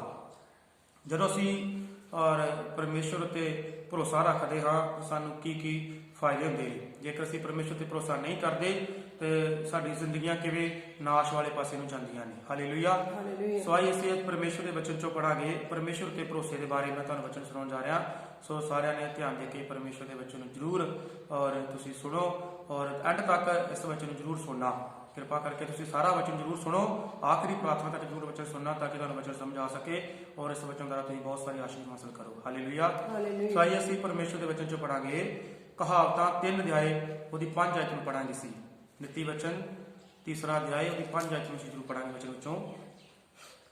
ਆਪਣੇ ਪੂਰੇ ਦਿਲ ਨਾਲ ਯਹੋਵਾ ਉੱਤੇ ਭਰੋਸਾ ਰੱਖ ਅਤੇ ਆਪਣੀ ਸਮਝ ਉੱਤੇ ਇਤਬਾਰ ਨਾ ਕਰ। ਆਪਣੇ ਸਾਰਿਆਂ ਰਾਹਾਂ ਵਿੱਚ ਉਹਨੂੰ ਪਛਾਣ ਅਤੇ ਉਹ ਤੇਰੇ ਮਾਰਗਾਂ ਨੂੰ ਸਿੱਧਾ ਕਰੇਗਾ। ਆਮੀਨ। ਹਾਲੇਲੂਇਆ। ਹਾਲੇਲੂਇਆ। ਸੋ ਪਿਆਰੇ ਭੈਣ ਭਾਈਓ, ਅਸੀਂ ਹੁਣੇ ਹੀ ਪਰਮੇਸ਼ਵਰ ਦੇ ਵਚਨ ਚ ਪੜਿਆ ਕਹਾਵਤਾਂ ਔਰ 3 ਅਧਿਆਏ ਉਹਦੀ 5 ਆਇਤ ਵਿੱਚ ਅਸੀਂ ਪਰਮੇਸ਼ਵਰ ਦੇ ਵਚਨ ਚ ਪੜਿਆ। ਵਚਨ ਚ ਲਿਖਿਆ ਆਪਣੇ ਪੂਰੇ ਦਿਲ ਨਾਲ ਯਹੋਵਾ ਉੱਤੇ ਭਰੋਸਾ ਰੱਖ। ਪੂਰੇ ਦਿਲ ਦਾ ਮਤਲਬ ਕਿਉਂ ਕਹਿ ਰਿਹਾ ਹੈ ਪਰਮੇਸ਼ਵਰ ਦਾ ਦਾਸ? ਵਚਨ ਲਿਖਣ ਕਹਿੰਦਾ ਪੂਰੇ ਦਿਲ ਨਾਲ ਮਤਲਬ ਕਈ ਵਾਰ ਅਸੀਂ ਅਧੂਰੇ ਮਨ ਨਾਲ ਚੱਲਦੇ ਹਾਂ। ਅਸੀਂ ਪੂਰੀ ਲਗਨ ਦੇ ਨਾਲ, ਪੂਰੇ ਵਿਸ਼ਵਾਸ ਦੇ ਨਾਲ ਅਸੀਂ ਖੁਦਾ ਵਿੱਚ ਚੱਲਦੇ। ਅਸੀਂ ਅਧੂਰੇ ਚੱਲਦੇ ਹਾਂ ਤੇ ਸਾਡਾ ਜੀਵਨ ਫਿਰ ਅਧੂਰਾ ਰਹਿੰਦਾ ਹੈ। ਸਾਡੀਆਂ ਬਰਕਤਾਂ ਅਧੂਰੀਆਂ ਰਹਿ ਜਾਂਦੀਆਂ ਨੇ, ਸਾਡੇ ਮਨ ਦੀਆਂ ਖਵਾਇਸ਼ਾਂ ਔਰ ਸਾਡੀਆਂ ਪ੍ਰਾਰਥਨਾਵਾਂ ਅਧੂਰੀਆਂ ਰਹਿੰਦੀਆਂ ਨੇ। ਜੇਕਰ ਅਸੀਂ ਪੂਰੇ ਮਨ ਦੇ ਨਾਲ, ਪੂਰੇ ਵਿਸ਼ਵਾਸ ਦੇ ਨਾਲ ਪ੍ਰਭੂ ਦੇ ਵਿੱਚ ਹੋ ਕੇ ਚੱਲਦੇ ਹਾਂ ਤੇ ਉਹ ਵਚਨ 'ਚ ਲਿਖਿਆ ਕਿ ਸੱਚਮੁੱਚ ਖੁਦਾ ਸਾਡੀਆਂ ਹਰ ਜ਼ਰੂਰਤਾਂ ਨੂੰ ਪਰਮੇਸ਼ਰ ਪੂਰੇ ਤਰੀਕੇ ਨਾਲ ਪੂਰਾ ਕਰਦਾ ਹੈ। ਹਾਲੇਲੂਇਆ। ਸੋ ਅਸੀਂ ਬਾਈਬਲ ਵਿੱਚ ਦੇਖਦੇ ਹਾਂ ਹੰਨਾ ਦੇ ਬਾਰੇ, ਔਰ ਹੰਨਾ ਆਪਣੇ ਪਰਿਵਾਰ ਵੱਲੋਂ ਜਦੋਂ ਬੜੀ ਪਰੇਸ਼ਾਨ ਸੀ ਤੇ ਉਹ ਖੁਦਾ ਦੇ ਭਵਨ ਵਿੱਚ ਗਈ। ਖੁਦਾ ਦੇ ਭਵਨ 'ਚ ਜਾ ਕੇ ਉਹਨੇ ਪੂਰੇ ਮਨ ਦੇ ਨਾਲ ਪ੍ਰਾਰਥਨਾ ਕੀਤੀ, ਪੂਰਾ ਮਨ ਖੁਦਾ ਦੇ ਵੱਲ ਡੋਲਿਆ। ਸੋ ਅਸੀਂ ਬਾਈਬਲ ਵਿੱਚ ਵੇਖਦੇ ਹਾਂ ਜੀ ਉੱਥੋਂ ਔਰ ਪ੍ਰਾਰਥਨਾ ਕਰਦੀ ਪਈ ਸੀ, ਉਹਦੀ ਸ਼ਕਲ ਬੇਸ਼ਕਲੀ ਹੋਈ ਔਰ ਉਹਦਾ ਚਿਹਰਾ ਬਦਲ ਗਿਆ। ਉਹਦੇ ਵੇਖਣ ਵਿੱਚ ਉਹਦੇ ਜਦੋਂ ਬਾਹਰ ਦਾ ਕੋਈ ਇਨਸਾਨ ਨੂੰ ਵੇਖਦਾ ਸੀ ਤੇ ਪਛਾਣ ਨਹੀਂ ਸਕਦਾ ਹੈ ਕਿ ਔਰਤ ਔਰ ਮਸੀਹ ਦੇ ਵਿੱਚ ਲੱਗਣ ਲੱਗੀ ਹੋਈ ਹੈ ਜਾਂ ਕੋਈ ਅਮਲ ਵਾਲੀ ਚੀਜ਼ ਪੀਤੀ ਹੋਈ ਹੈ। ਔਰ ਜਦੋਂ ਲਗਾਤਾਰ ਨਾ ਪ੍ਰਾਰਥਨਾ ਕਰਦੀ ਵੀ ਭਵਨ ਵਿੱਚ ਜਾ ਕੇ, ਔਰ ਉੱਥੇ ਅਸੀਂ ਵਚਨ 'ਚ ਵੇਖਦੇ ਹਾਂ ਕਿ ਜਦੋਂ ਪ੍ਰਭੂ ਦਾ ਦਾਸ ਏਲੀ ਜਾਜਕ ਉਹਦੇ ਕੋਲ ਆਇਆ ਵੇਖਣ ਵਾਸਤੇ ਤੇ ਉਸਨੇ ਵੀ ਇਹੀ ਸਮਝਿਆ ਕਿ ਇਸਨੇ ਕੋਈ ਅਮਲ ਵਾਲੀ ਚੀਜ਼ ਪੀਤੀ ਹੈ। ਔਰ ਕਿਉਂਕਿ ਉਹਨੇ ਪੂਰਾ ਮਨ ਖੁਦਾ ਨਾਲ ਡੋਲਿਆ ਹੋਇਆ ਸੀ, ਪੂਰਾ ਮਨ ਲੱਗਾ ਹੋਇਆ ਸੀ। ਔਰ ਪ੍ਰਭੂ ਦੇ ਦਾਸ ਨੇ ਆਖਿਆ ਕਿ ਤੂੰ ਕੋਈ ਅਮਲ ਵਾਲੀ ਚੀਜ਼ ਪੀਤੀ ਹੋਈ ਹੈ। ਲੇਕਿਨ ਉਹ ਕਹਿ ਲੱਗੀ ਨਹੀਂ ਨਹੀਂ, ਤੂੰ ਮੈਂ ਪਰਮੇਸ਼ਵਰ ਦੀ ਦਾਸੀ ਹਾਂ, ਮੈਂ ਪਰਮੇਸ਼ਵਰ ਦੀ ਬੇਟੀ ਹਾਂ, ਮੈਨੂੰ ਸ਼ੈਤਾਨ ਦੀ ਧੀ ਨਾ ਕਹਿ। ਮੈਂ ਕੋਈ ਅਮਲ ਵਾਲੀ ਚੀਜ਼ ਨਹੀਂ ਪੀਤੀ, ਮੈਂ ਆਪਣਾ ਮਨ ਖੁਦਾ ਦੇ ਅੱਗੇ ਡੋਲਿਆ। ਹਾਲੇਲੂਇਆ। ਔਰ ਪੂਰਾ ਮਨ ਸੀ ਉਹਦਾ। ਔਰ ਸੱਚਮੁੱਚ ਜਦੋਂ ਏਲੀ ਨੇ ਜਾਣਿਆ ਕਿ ਇਹਦਾ ਮਨ ਖੁਦਾ ਜੁੜਿਆ ਹੈ, ਏਲੀ ਨੇ ਉਹਨੂੰ ਆਸ਼ੀਸ਼ ਦਿੱਤੀ, ਬਰਕਤ ਦੇ ਕੇ ਆਖਿਆ ਕਿ ਸੁਖ ਸਲਾਮਤੀ ਨਾਲ ਆਪਣੇ ਘਰ ਚਲੀ ਜਾ, ਔਰ ਪਰਮੇਸ਼ਵਰ ਨੇ ਤੇਰੀ ਅਰਜ਼ੋਈ ਨੂੰ ਪੂਰਾ ਕੀਤਾ ਹੈ, ਤੇਰੀ ਪ੍ਰਾਰਥਨਾ ਨੂੰ ਸੁਣ ਲਿਆ ਹੈ। ਔਰ ਦੇਖੋ ਉਹ ਪੂਰੇ ਮਨ ਦੇ ਨਾਲ ਆਈ ਸੀ ਤੇ ਪੂਰਾ ਵਿਸ਼ਵਾਸ ਕਰਕੇ ਚਲੀ ਗਈ ਕਿ ਜੇ ਖੁਦਾ ਦੇ ਦਾਸ ਨੇ ਉਹ ਕਹਿ ਦਿੱਤਾ ਹੈ ਤੇ ਜ਼ਰੂਰ ਸੱਚਮੁੱਚ ਮੇਰੀ ਪ੍ਰਾਰਥਨਾ ਸੁਣੀ ਗਈ ਹੈ। ਔਰ ਉਸ ਦਿਨ ਤੋਂ ਪਰਮੇਸ਼ਵਰ ਦੀ ਅਰਜ਼ੋਈ ਨੂੰ ਸੁਣਿਆ ਔਰ ਜਾ ਕੇ ਆਪਣੇ ਘਰ 'ਚ ਆਪਣੇ ਪਤੀ ਨਾਲ ਮਿਲੀ ਔਰ ਆਪਣੇ ਜੀਵਨ ਦੀਆਂ ਪਰੇਸ਼ਾਨੀਆਂ ਨੂੰ ਖਤਮ ਕਰਤਾ, ਆਪਣੀ ਟੈਨਸ਼ਨ ਨੂੰ ਮੁਕਾਤਾ ਨੇ ਔਰ ਪਰਮੇਸ਼ਵਰ ਦੀ ਆਵਾਜ਼ ਨੂੰ ਸੁਣੀ। 1 ਸਾਲ ਬਾਅਦ ਪਰਮੇਸ਼ਵਰ ਨੇ ਉਹਦੀ ਪ੍ਰਾਰਥਨਾ ਨੂੰ ਉੱਤਰ ਦਿੱਤਾ ਔਰ ਖੁਦਾ ਨੇ ਉਸ ਬੇਟੇ ਨੂੰ ਔਰ ਦੇ ਕੇ ਪਰਮੇਸ਼ਵਰ ਨੇ ਉਹਦੀਆਂ ਸਾਰੀਆਂ ਪ੍ਰਾਰਥਨਾ ਨੂੰ ਉੱਤਰ ਦੇ ਦਿੱਤਾ। ਹਾਲੇਲੂਇਆ। ਸੋ ਪਿਆਰੇ ਭੈਣ ਭਾਈਓ, ਜਦੋਂ ਅਸੀਂ ਪਰਮੇਸ਼ਵਰ ਵੱਲ ਆਉਂਦੇ ਆ ਤੇ ਸਾਨੂੰ ਕਿਸ ਤਰ੍ਹਾਂ ਹੋਣਾ ਚਾਹੀਦਾ ਹੈ? ਸਾਨੂੰ ਖਾਸ ਕਰਕੇ ਲਗਾਤਾਰ ਪੂਰਾ ਵਿਸ਼ਵਾਸ ਕਰਨਾ ਚਾਹੀਦਾ ਹੈ। ਅਧੂਰੇ ਮਨ ਦੇ ਨਾਲ ਅਸੀਂ ਕੁਝ ਵੀ ਖੁਦਾ ਕੋਲੋਂ ਨਹੀਂ ਲੈ ਸਕਦੇ। ਸੋ ਬਾਈਬਲ ਦੱਸਦੀ ਹੈ, ਵਿੱਚ ਲਿਖਿਆ ਕਿ ਆਪਣੇ ਸਾਰਿਆਂ ਰਾਹਾਂ ਵਿੱਚ ਉਹਨੂੰ ਪਛਾਣ। ਜੇ ਅਸੀਂ ਆਪਣੇ ਸਾਰੇ ਰਾਹਾਂ ਦੇ ਵਿੱਚ ਉਹਨੂੰ ਨਹੀਂ ਪਛਾਣਦੇ ਤਾਂ ਵੀ ਸਾਡਾ ਜੀਵਨ ਅਧੂਰਾ ਰਹਿ ਜਾਵੇਗਾ ਔਰ ਅਧੂਰਾ ਇਨਸਾਨ ਕਦੀ ਵੀ ਉਸ ਮੰਜ਼ਿਲ ਤੇ ਮੁਕਾਮ ਤੇ ਨਹੀਂ ਪਹੁੰਚ ਸਕਦਾ। ਸੋ ਭੈਣ ਭਾਈਓ, ਬੱਚੋਂ ਚ ਵੇਖਦੇ ਸੀ, ਵਿੱਚ ਲਿਖਿਆ ਕਿ ਉਹ ਤੇਰੇ ਮਾਰਗਾਂ ਨੂੰ ਸਿੱਧਾ ਕਰੇਗਾ। ਸੋ ਪਰਮੇਸ਼ਵਰ ਹੀ ਆ ਜਿਹੜਾ ਸਾਡੇ ਮਾਰਗਾਂ ਨੂੰ ਸਿੱਧਾ ਕਰਦਾ ਹੈ ਔਰ ਕੋਈ ਇਨਸਾਨ ਸਾਡੇ ਰਾਹਾਂ ਨੂੰ ਸਿੱਧਾ ਨਹੀਂ ਕਰ ਸਕਦਾ। ਪਰਮੇਸ਼ਵਰ ਸਾਡੇ ਵਿੰਗੇ ਟੇਢੇ ਰਾਹਾਂ ਨੂੰ ਵੀ ਸਿੱਧਾ ਕਰਦਾ ਹੈ। ਉਸ ਤੋਂ ਪਹਿਲਾਂ ਸੱਚਮੁੱਚ ਅਸੀਂ ਆਪਣਾ ਪੂਰਾ ਮਨ ਔਰ ਪੂਰਾ ਭਰੋਸਾ ਪਰਮੇਸ਼ਵਰ ਤੇ ਰੱਖਣਾ, ਆਪਣੇ ਪੂਰੇ ਮਨ ਦੇ ਨਾਲ ਯਹੋਵਾ ਤੇ ਭਰੋਸਾ ਰੱਖਣਾ ਹੈ। ਹਾਲੇਲੂਇਆ। ਸੋ ਆइए ਅਸੀਂ ਬੱਚੇ ਦੇ ਕੋਹਰਾ ਨੂੰ ਪੜਾਂਗੇ ਜ਼ਬੂਰ 62 ਉਹਦੀ 10 ਆਇਤ ਨੂੰ ਪੜਾਂਗੇ ਅਸੀਂ ਵਚਨ ਵਿੱਚੋਂ। ਜ਼ਬੂਰ 62 ਔਰ 10 ਆਇਤ ਵਿੱਚ ਵੀ ਪਰਮੇਸ਼ਵਰ ਦਾ ਵਚਨ ਸਾਨੂੰ ਇਹੀ ਗੱਲ ਕਹਿ ਰਿਹਾ ਹੈ। ਪੜਾਂਗੇ ਵਚਨ ਵਿੱਚ ਅਸੀਂ। ਹਨੇਰ ਉੱਤੇ ਭਰੋਸਾ ਨਾ ਰੱਖੋ, ਨਾ ਲੁੱਟ ਮਾਰ ਕਰਕੇ ਫੂ ਫੂ ਕਰੋ। ਆਮੀਨ। ਹਾਲੇਲੂਇਆ। ਸੋ ਬਾਈਬਲ ਵਿੱਚ ਲਿਖਿਆ ਕਿ ਹਨੇਰ ਦਾ ਮਤਲਬ ਹੁੰਦਾ ਹੈ ਹਨੇਰਾ ਔਰ ਜਾਦੂਗਰੀ, ਪਾਪ, ਬਦੀਆਂ। ਔਰ ਕਈ ਵਾਰ ਸਾਡੇ ਜ਼ਿੰਦਗੀ ਵਿੱਚ ਆਪਾਂ ਆਮ ਲੋਕਾਂ ਵਿੱਚ ਵੇਖਿਆ ਹੋਵੇਗਾ ਕਿ ਵਚਨ ਤੇ ਵਿਸ਼ਵਾਸ ਘੱਟ ਕਰਨਾ ਹੈ ਤੇ ਜਦੋਂ ਆਮ ਲੋਕਾਂ ਨੇ ਕਹਿਤਾ ਕਿ ਤੁਸੀਂ ਇਸ ਤਰ੍ਹਾਂ ਕਰ ਲਓ, ਉਦਾਂ ਕਰ ਲਓ, ਤੁਹਾਡੇ ਜੀਵਨ 'ਚ ਔਰ ਚਿਕਨ ਬਾਕਸ ਆ ਗਈ ਆ, ਤੁਸੀਂ ਰੱਖ ਲਓ ਜਾਂ ਇਸ ਤਰ੍ਹਾਂ ਕਰੋ, ਹਨਾ। ਛੋਟੀਆਂ ਗੱਲਾਂ ਵੱਲ ਆਪਾਂ ਕਈ ਵਾਰੀ ਲੋਕਾਂ ਦੇ ਕਹਿਣੇ ਵੱਲ ਜ਼ਿਆਦਾ ਧਿਆਨ ਕਰਦੇ ਹਾਂ, ਲੇਕਿਨ ਪਰਮੇਸ਼ਵਰ ਦੇ ਵਚਨ ਵੱਲ ਧਿਆਨ ਘੱਟ ਕਰਦੇ ਹਾਂ। ਸੋ ਬਾਈਬਲ ਦੱਸਦੀ ਹੈ ਕਿ ਹਨੇਰ ਉਤੇ ਭਰੋਸਾ ਨਾ ਕਰ। ਹਾਲੇਲੂਇਆ। ਹਨੇਰ ਉਤੇ ਭਰੋਸਾ ਨਾ ਰੱਖੋ। ਫਿਰ ਪੜੋ ਵਚਨ 'ਚ ਇੱਕ ਵਾਰੀ। ਹਨੇਰ ਉੱਤੇ ਭਰੋਸਾ ਨਾ ਰੱਖੋ, ਨਾ ਲੁੱਟ ਮਾਰ ਕਰਕੇ ਫੂ ਫੂ ਕਰੋ। ਆਮੀਨ। ਹਾਲੇਲੂਇਆ। ਹਨੇਰ ਉਤੇ ਭਰੋਸਾ ਨਾ ਰੱਖੋ, ਨਾ ਲੁੱਟ ਮਾਰ ਕਰਕੇ ਫੂ ਫੂ ਕਰੋ। ਧਨ ਸੰਪਤੀ ਜੇ ਵੱਧ ਵੀ ਜਾਵੇ ਤੇ ਉਹਦੇ ਉੱਤੇ ਆਪਣਾ ਮਨ ਨਾ ਲਾਓ। ਹਾਲੇਲੂਇਆ। ਸੋ ਦਾ ਬੱਚਨ ਸਾਨੂੰ ਕੀ ਕਹਿ ਰਿਹਾ ਹੈ? ਨਾ ਧਨ ਸੰਪਤੀ ਤੇ ਆਪਣਾ ਮਨ ਲਾਉਣਾ ਹੈ ਔਰ ਨਾ ਹੀ ਅਸੀਂ ਹੋਰ ਬੁਰੀਆਂ ਗੱਲਾਂ ਵੱਲ ਆਪਣਾ ਭਰੋਸਾ ਰੱਖਣਾ ਹੈ। ਤੇ ਭਰੋਸਾ ਕਿਹਦੇ ਤੇ ਰੱਖਣਾ ਹੈ ਜੀ? ਅਸੀਂ ਪਰਮੇਸ਼ਵਰ ਉੱਤੇ। ਹਾਲੇਲੂਇਆ। ਸੱਚਮੁੱਚ ਹੀ ਕੁਝ ਲੋਕਾਂ ਨੇ ਔਰ ਆਪਣੇ ਧਨ ਤੇ ਭਰੋਸਾ ਕੀਤਾ ਹੈ। ਕੁਝ ਲੋਕਾਂ ਨੇ ਆਪਣੀਆਂ ਮੋਟਰ ਗੱਡੀਆਂ ਤੇ, ਕੁਝ ਲੋਕਾਂ ਨੇ ਆਪਣੇ ਮਕਾਨ ਤੇ, ਕੁਝ ਲੋਕਾਂ ਨੇ ਆਪਣੀ ਜੌਬ ਤੇ, ਕਈਆਂ ਨੇ ਆਪਣੇ ਕੀਮਤੀ ਪੈਸੇ ਤੇ, ਹਨਾ। ਕਈਆਂ ਲੋਕਾਂ ਨੇ ਆਪਣੇ ਬੱਚਿਆਂ ਤੇ ਬੜਾ ਭਰੋਸਾ ਕੀਤਾ ਹੈ। ਲੇਕਿਨ ਭੈਣ ਭਾਈਓ, ਨਾ ਇਨਸਾਨ ਸੱਚਮੁੱਚ ਸਾਨੂੰ ਕੁਝ ਵੀ ਨਹੀਂ ਦੇ ਸਕਦਾ। ਪੈਸਾ ਸਾਨੂੰ ਕੁਝ ਨਹੀਂ ਦੇ ਸਕਦਾ ਔਰ ਕਈ ਵਾਰ ਸਾਡੇ ਬੱਚੇ ਸਾਨੂੰ ਧੋਖਾ ਦੇ ਜਾਂਦੇ ਨੇ। ਪੈਸਾ ਹੋਣ ਦੇ ਬਾਵਜੂਦ ਵੀ ਅਸੀਂ ਸੱਚਮੁੱਚ ਧੋਖਾ ਖਾ ਜਾਂਦੇ ਆ ਔਰ ਕੁਝ ਵੀ ਸੱਚਮੁੱਚ ਮਾਇਨੇ ਨਹੀਂ ਰੱਖਦਾ। ਲੇਕਿਨ ਪਰਮੇਸ਼ਵਰ ਹੀ ਆ ਜਿਹੜਾ ਸਾਨੂੰ ਕਦੇ ਵੀ ਧੋਖਾ ਦਿੰਦਾ ਨਹੀਂ। ਵਚਨ 'ਚ ਲਿਖਿਆ, ਮੈਨੂੰ ਪੁਕਾਰ ਤੇ ਮੈਂ ਤੈਨੂੰ ਉੱਤਰ ਦੇਵਾਂਗਾ ਔਰ ਮੈਂ ਤੈਨੂੰ ਔਖੀਆਂ ਤੇ ਵੱਡੀਆਂ ਗੱਲਾਂ ਦੱਸਾਂਗਾ ਜਿਨ੍ਹਾਂ ਨੂੰ ਤੂੰ ਜਾਣਦਾ ਵੀ ਨਹੀਂ ਆ। ਹਾਲੇਲੂਇਆ। ਸੋ ਇਸ ਲਈ ਪਰਮੇਸ਼ਵਰ ਕਹਿੰਦਾ ਏ ਔਰ ਵਚਨ ਕਹਿ ਰਿਹਾ ਹੈ ਕਿ ਤੁਸੀਂ ਸੱਚਮੁੱਚ ਹੀ ਧਨ ਸੰਪਤੀ ਉੱਤੇ ਵੀ ਭਰੋਸਾ ਨਹੀਂ ਕਰਨਾ। ਤੁਸੀਂ ਸਿਰਫ ਤੇ ਸਿਰਫ ਯਹੋਵਾ ਪਰਮੇਸ਼ਵਰ ਉੱਤੇ ਭਰੋਸਾ ਹੀ ਰੱਖਣਾ। ਹਾਲੇਲੂਇਆ। ਯਹੋਵਾ ਪਰਮੇਸ਼ਵਰ ਕੌਣ ਹੈ ਜੀ? ਅੱਜ ਪ੍ਰਭੂ ਯਿਸੂ ਮਸੀਹ। ਅਸੀਂ ਉਸ ਤੇ ਭਰੋਸਾ ਕਰਨਾ ਹੈ ਔਰ ਅਸੀਂ ਪਰਮੇਸ਼ਵਰ ਤੇ ਭਰੋਸਾ ਰੱਖਣਾ ਹੈ। ਜੇ ਸਾਡਾ ਭਰੋਸਾ ਉਹਦੇ ਤੇ ਹੋਵੇਗਾ ਤੇ ਪਰਮੇਸ਼ਵਰ ਸਾਡੀ ਹਰ ਆਵਾਜ਼ ਨੂੰ, ਹਰ ਪ੍ਰਾਰਥਨਾ ਸੁਣ ਕੇ ਖੁਦਾ ਸਾਨੂੰ ਉੱਤਰ ਵੀ ਦੇਵੇਗਾ। ਸਾਡਾ ਪਰਮੇਸ਼ਵਰ ਦੀ ਦੁਆ ਨੂੰ ਕਿਉਂ ਸੁਣਦਾ ਹੈ? ਕਿਉਂਕਿ ਉਹ ਜੀਵਤ ਪਰਮੇਸ਼ਵਰ ਹੈ। ਹਾਲੇਲੂਇਆ। ਕਿਉਂਕਿ ਜਿੰਦਾ ਖੁਦਾ ਹੈ, ਸਾਡੀ ਹਰ ਆਵਾਜ਼ ਨੂੰ ਉਹ ਸੁਣਦਾ ਹੈ। ਆइए ਅਸੀਂ ਇੱਕ ਵਚਨ ਹੋਰ ਪੜਾਂਗੇ ਬਾਈਬਲ ਦੇ ਵਿੱਚੋਂ। ਯਰਮੀਆ ਨਬੀ ਦੀ ਪੁਸਤਕ 17 ਅਧਿਆਇ। ਯਰਮੀਆ ਨਬੀ ਦੀ ਪੁਸਤਕ 17 ਅਧਿਆਇ ਉਹਦੀ 7 ਆਇਤ ਨੂੰ ਪੜਾਂਗੇ ਅਸੀਂ ਵਚਨ ਵਿੱਚੋਂ। ਮੁਬਾਰਕ ਹੈ ਉਹ ਮਰਦ ਜਿਹਦਾ ਭਰੋਸਾ ਯਹੋਵਾ ਉੱਤੇ ਹੈ, ਜਿਹਦਾ ਭਰੋਸਾ ਯਹੋਵਾ ਹੈ। ਆਮੀਨ। ਹਾਲੇਲੂਇਆ। ਹਾਲੇਲੂਇਆ। ਸੋ ਬਾਈਬਲ ਵਿੱਚ ਅਸੀਂ ਹੁਣੇ ਪੜਿਆ ਕਿ ਵਚਨ 'ਚ ਲਿਖਿਆ ਕਿ ਮੁਬਾਰਕ ਹੈ ਉਹ ਮਰਦ ਜਿਹਦਾ ਭਰੋਸਾ ਯਹੋਵਾ ਉੱਤੇ ਹੈ। ਹਾਲੇਲੂਇਆ। ਹਾਲੇਲੂਇਆ। ਉਹ ਇਨਸਾਨ ਮੁਬਾਰਕ ਹੈ। ਉਹ ਇਨਸਾਨ ਬੜਾ ਖੁਸ਼ ਨਸੀਬ ਆ, ਬੜਾ ਔਰ ਭਾਗਾਂ ਵਾਲਾ ਇਨਸਾਨ ਹੈਗਾ ਏ ਜਿਹਦਾ ਭਰੋਸਾ ਯਹੋਵਾ ਉੱਤੇ ਹੈ। ਫਿਰ ਅੱਗੇ ਉਦਾਹਰਨ ਦੇ ਤੌਰ ਤੇ ਇੱਕ ਉਦਾਹਰਨ ਦਿੱਤਾ ਹੋਇਆ ਹੈ ਕਿ ਇੱਕ ਬੂਟੇ ਦੀ ਉਦਾਹਰਨ ਦੇ ਕੇ ਵਚਨ 'ਚ ਸਮਝਾਇਆ ਗਿਆ ਏ ਕਿ ਜਿਹੜਾ ਬੂਟਾ ਪਾਣੀ ਦੇ ਕੰਢੇ ਉੱਤੇ ਲੱਗਾ ਹੁੰਦਾ ਏ ਉਹਨੂੰ ਸੱਚਮੁੱਚ ਗਰਮੀ ਦੀ ਕੋਈ ਵੀ ਡਰ ਨਹੀਂ ਹੈਗਾ। ਉਹਨੂੰ ਸੱਚਮੁੱਚ ਜਦੋਂ ਔੜ ਪੈਂਦੀ ਏ, ਗਰਮੀ ਆਉਂਦੀ, ਉਹਨੂੰ ਕੋਈ ਖਤਰਾ ਨਹੀਂ ਆ ਕਿਉਂਕਿ ਉਹਦੀਆਂ ਜੜਾਂ ਪਾਣੀ ਵੱਲ ਜਾਂਦੀਆਂ ਏ ਤੋ ਆਪਣਾ ਰੁੱਤ ਸਿਰ ਫਲ ਦੇਈ ਜਾਂਦਾ। ਅੱਗੇ ਪੜਾਂਗੇ ਬੱਚੇ, ਤੁਸੀਂ ਕੀ ਲਿਖਿਆ? ਉਸ ਬ੍ਰਿਛ ਵਾਂਗੂ ਹੈ ਜਿਹੜਾ ਪਾਣੀ ਉੱਤੇ ਲੱਗਿਆ ਹੋਇਆ ਹੈ। ਹਾਂ, ਉਹਦੇ ਉਸ ਬ੍ਰਿਛ ਵਰਗਾ, ਉਸ ਰੁੱਖ ਵਰਗਾ ਹੈ ਜਿਹੜਾ ਪਾਣੀ ਦੇ ਕੰਢੇ ਤੇ ਲੱਗਾ ਹੋਇਆ ਏ, ਜਿਹੜਾ ਨਦੀ ਵੱਲ ਆਪਣੀਆਂ ਜੜ੍ਹਾਂ ਫੈਲਾਉਂਦਾ ਹੈ।